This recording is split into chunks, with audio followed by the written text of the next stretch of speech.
अगर अच्छे रेल डिब्बे इस रूट पे कालका से शिमला चले, ये है कि जो भी स्टेशन है रास्ते में उसमें भी राज्य से सोलन पे उतरे 2-4 घंटा सोलन में बिताने की समझ रखे। हमने सभी आइडियाज को लगभग स्वीकार। वास्तकारी आके देखेंगे, टेक्निकली बड़ा मुश्किल काम है पहाड़ों में, फिर भी पुनः एक बार हम कोशिश करने के लिए सर्वे करेंगे। उसका बजट मैंने आज अप्रूव कर दिया है, अधिकारी आके उसको स्टडी करने जा रहे हैं। एक और खुशखबरी जो इस रूट के लिए आज देते हुए मुझे बहुत खुशी हो रही है। अभी जो रेल डिब्बे यहाँ पे चल रहे हैं वो सब डिब्बे या तो बहुत पुराने हो गए या वो कालका वर्कशॉप में बनते हैं, और कालका वर्कशॉप में स्वाभाविक रूप से पुरानी वर्कशॉप है, कोई मॉडर्न इक्विपमेंट नहीं है।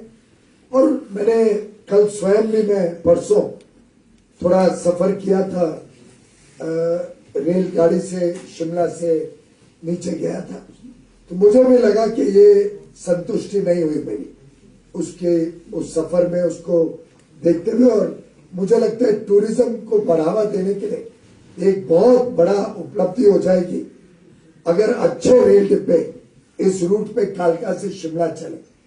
तो मैंने आदेश आज जारी कर दिया है, सारे के सारे जो आज डब्बे कालका से शिमला चलते हैं इन सभी को 100% रिप्लेस करने का ऑर्डर मैंने आज ले दिया है।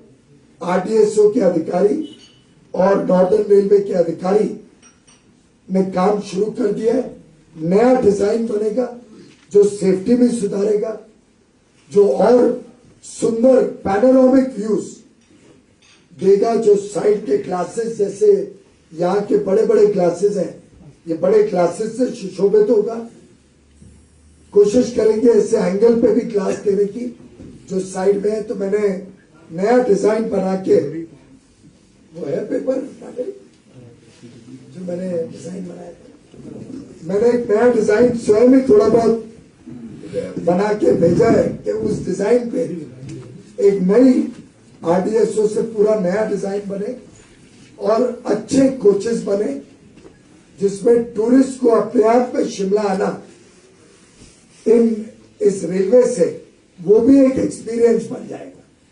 और इसके साथ साथ मैंने आदेश दिया है कि जो भी स्टेशन है रास्ते में उसमें भी राज्य सरकार अगर थोड़ी मदद करके अगर कुछ आसपास जगह दिला सके तो रेलवे और राज्य सरकार मिलके हेरिटेज स्ट्रक्चर को टच करे बगैर हेरिटेज रेलवे लाइन रहेगी, उस पर आगे कोई बिगाड़ा नहीं जाएगा।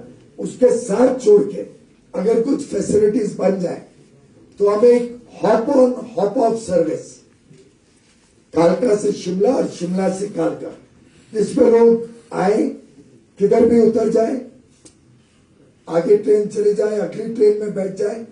ऐसे 1-2 डब्बे हॉप ऑन हॉप ऑफ के लिए भी इन गाड़ियों में चलाएंगे, जिसमें सीटिंग फैसिलिटी के बदले लोग अपना, जैसे मुंबई की सबर्बन ट्रेन में चलते हैं, चल के आए, समझो सोलन पे उतरे, 2-4 घंटा सोलन में बिता लिया, फिर शिमला आ गए, या बड़ौद पे उतर गए, चाय नाश्ता पानी कर ली, फिर शिमला आ गए, या नीचे जाते हुए कोई और स्टॉप पे।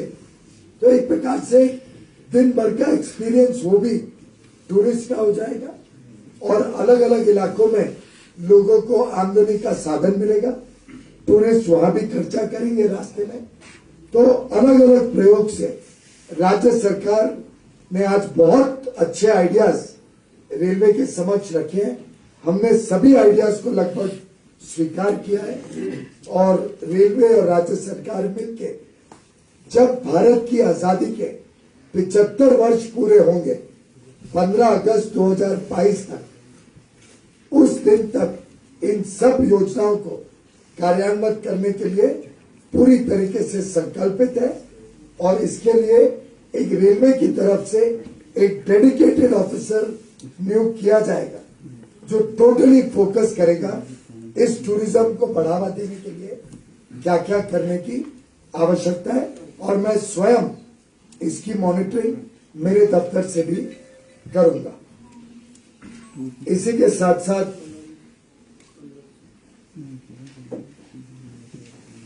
कई सारे हिमाचल में रोड ओवर ब्रिजेस, रोड और अंडर ब्रिजेस को बनाने के काम में कुछ अड़चने रही हैं, उसके लिए भी हमने चर्चा की है और हमारे दोनों DRM अंबाला के भी और फिरोजपुर के दोनों को आदेश दिया है कि इन सब विषयों को जल्द से जल्द सॉर्ट आउट करके काम को गति दी जाए। एक और निर्णय मैंने आज दिया है कि जो लाइन पठानकोट जोगिंदर नगर की है, उसमें भी जो डब्बे हैं वो काफी पुराने हो गए। उसमें पूरे तो पैनोरामिक व्यूज के डब्बे नहीं लगेंगे, उतनी आवश्यकता भी नहीं है, पर टूरिज्म को प्रमोट करने के लिए उन गाड़ियों में भी अब हमने 3 ऑलरेडी डब्बे अच्छे बनाए हैं, लेकिन वो भी मैं रिप्लेस करके इस नई डिजाइन के डब्बे जो गाड़ियां फिरोजपुर जो जोगिंदर नगर पठानकोट चलती हैं, उनको भी उन डब्बों का भी पूरा स्टडी करके जरूरत पड़े तो उधर भी नया रोलिंग स्टॉक, नए डब्बे लाएंगे और उसमें हर ट्रेन में एक ऐसे पैनोरामिक व्यू वाला डब्बा जो टूरिज्म को प्रमोट करे। वहां का भी मुझे बताया गया कि बहुत सुंदर व्यू है धौलाधार पालमपुर स्ट्रेच में जो पहाड़ों के व्यूज है। तो वास्तव में रेलवे अब टूरिज्म को प्रमोट करने के लिए जो स्टेप्स ले सकती है, उसके लिए अगले 15-16 महीने 15 अगस्त 2022 तक एक पूरा रिवैम्प रेलवे सिस्टम हम हिमाचल को आगे देने जा रहे हैं।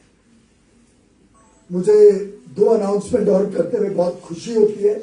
मेरे अनुरोध पे माननीय मुख्यमंत्री जी ने पब्लिक प्रोक्योरमेंट पॉलिसी जो मेक इन इंडिया प्रोडक्ट्स को प्रोत्साहन देने के लिए केंद्र सरकार ने लागू की थी, अब राज्य सरकार और राज्य की जितनी इकाइयां हैं, PSUs हैं, जैसे Himachal Pradesh tourism development corporation वगैरह, ये 200 करोड़ रुपए तक जो भी टेंडर निकालेंगे वो मेड इन इंडिया उसमें कंपलसरी रहेगी। उससे जो हिमाचल में इंडस्ट्रीज लगती हैं, ऑलरेडी हैं, आगे चल के भी लोगों को प्रोत्साहन होगा, क्योंकि यहां लगेंगी तो स्वाभाविक रूप से कॉस्ट कंपटीशन में बाकी सबसे बेटर कोट कर पाएंगी। तो हिमाचल प्रदेश की भी सब procurement PPP public procurement policy make in India जो केंद्र सरकार की है, उसके नियमों के अनुसार हिमाचल प्रदेश भी उसके साथ अभी जुड़ गई है। हिमाचल प्रदेश ने एक्सपोर्ट प्रमोशन के लिए भी बहुत लाजवाब काम किया है। स्टेट लेवल पे एक्सपोर्ट प्रमोशन कमेटी बन चुकी है, डिस्ट्रिक्ट लेवल पे भी एक्सपोर्ट प्रमोशन कमेटी राज्य सरकार ने बना ली है और अब केंद्र सरकार जो कॉमर्स मिनिस्ट्री है, वाणिज्य विभाग और राज्य सरकार दोनों मिलके 1 नेशन 1 प्रोडक्ट, हर एक डिस्ट्रिक्ट में, आपकी 12 डिस्ट्रिक्ट हैं, हर एक डिस्ट्रिक्ट का एक प्रोडक्ट को लेके केंद्र सरकार पूरे विश्व में हर मिशन पे उस प्रोडक्ट को प्रमोट करने के लिए सहायता देगी और ज्यादा योजनाएं बनाएगी। तो उसमें हिमाचल के 14 डिस्ट्रिक्ट से एक प्रोडक्ट पिकअप होके वो अंतर्राष्ट्रीय पटल पर रखा जाएगा। एक बहुत खुशी की बात है कि हिमाचल प्रदेश ने बहुत मेहनत की ईज ऑफ डूइंग बिजनेस। कहां पे हिमाचल प्रदेश का ease of doing business rank 2 साल पहले 16वां था। माननीय जयराम ठाकुर जी की सरकार ने इस पे बहुत मेहनत की, दिन रात एक करके अपने जो प्रोसेसेस हैं उसको सरल बनाया, मॉडर्नाइज किया, डिजिटाइज किया और आप सबके समक्ष अनाउंस करते हुए मुझे बड़ी खुशी होती है कि 16वें रैंक से एक साथ छलांग लगा के जो राज्यों की स्पर्धा थी उसमें 7वें रैंक पर हिमाचल प्रदेश आ गया। तो 9 रैंक्स का जंप शायद ही कोई पूरे देश में और कोई प्रदेश में एक साथ इतना बड़ा जंप किया। मेरा सभी राज्य के सरकार के साथियों को तहे दिल से बधाई आपके इस काम के लिए, और मैं अनुरोध करूंगा कि आप इसको लगातार सुधार की दृष्टि में और मेहनत करते रहे। अब बाकी सब प्रदेश भी जागते हैं, वो भी मेहनत करेंगे सुधार करने की। ये तो कॉम्पिटिटिव रैंकिंग है, तो आपको अपना रैंक मेंटेन करना है और सुधार करना है, तो आपको अपने प्रोसेसेस और सरल करने पड़ेंगे, और इंडस्ट्री और लोगों को ये महसूस हो कि हमारा काम करने राज्य सरकार और राज्य सरकार के अधिकारी और सबके साथ सरलता से काम हो रहा है, और उसी से प्रदेश की जनता को भी एक ईज ऑफ लिविंग, जीवन व्यतीत करने में भी एक बड़ी सरलता महसूस हो, उसके लिए भी हम सभी नेसेसरी कार्रवाई करें। एक बात और रेलवे के संबंध से रह गई बतानी, मैंने आज सुबह उसका भी निर्देश दिया है। मुझे बताया गया कि पांवटा साहिब एक अच्छा औद्योगिक क्षेत्र है हिमाचल में, और आज पांवटा साहिब को जगाधरी तक लिंक करने की कोई लाइन नहीं है। प्रदेश सरकार पांवटा साहिब में और प्रमोट करना चाहती है इंडस्ट्रियल डेवलपमेंट। उसके लिए उन्होंने रिक्वेस्ट की है कि जगाधरी से पांवटा साहिब के लिए भी एक रेलवे लाइन बिछा के पांवटा साहिब में गुड्स शेड बनाया जाए, जिससे पांवटा साहिब में उत्पादन किया हुआ सामान सीधा रेलवे में चढ़ सके और वहीं से देश भर में जा सके, और बंदरगाह तक, पोर्ट तक जाके अंतर्राष्ट्रीय बाजार में भी पांवटा साहिब के इंडस्ट्री का सामान सीधा यहीं से कनेक्ट हो जाए। तो मैंने एक फ्रेश सर्वे जगाधरी से पांवटा साहिब किया जाए, और उसमें वहां के औद्योगिकरण को ध्यान में रखते हुए उसका स्टडी का क्या ट्रैफिक पोटेंशियल है वो निर्धारित करने के लिए हम कोशिश करेंगे, कैसे फ्रेट ट्रैफिक भी पांवटा साहिब का देश विदेश में जा सके। मैं याद करता हूं माननीय पूर्व प्रधानमंत्री भारत रत्न श्रद्धेय अटल बिहारी वाजपेयी जी ने जिस प्रकार से हिमाचल प्रदेश का उनका जुड़ाव था, तो मैं समझता हूं आप सभी जानते होंगे। वो जब मौका मिलता था हिमाचल प्रदेश, खासतौर पे मनाली आया करते थे। उनका बहुत लगाव था हिमाचल प्रदेश, और उन्हीं के कार्यकाल में पहली औद्योगिक क्रांति हिमाचल प्रदेश में आई थी। तभी जाके ये फार्मास्यूटिकल कंपनीज, बत्ती का डेवलपमेंट, ये सब उनके समय में हुआ था।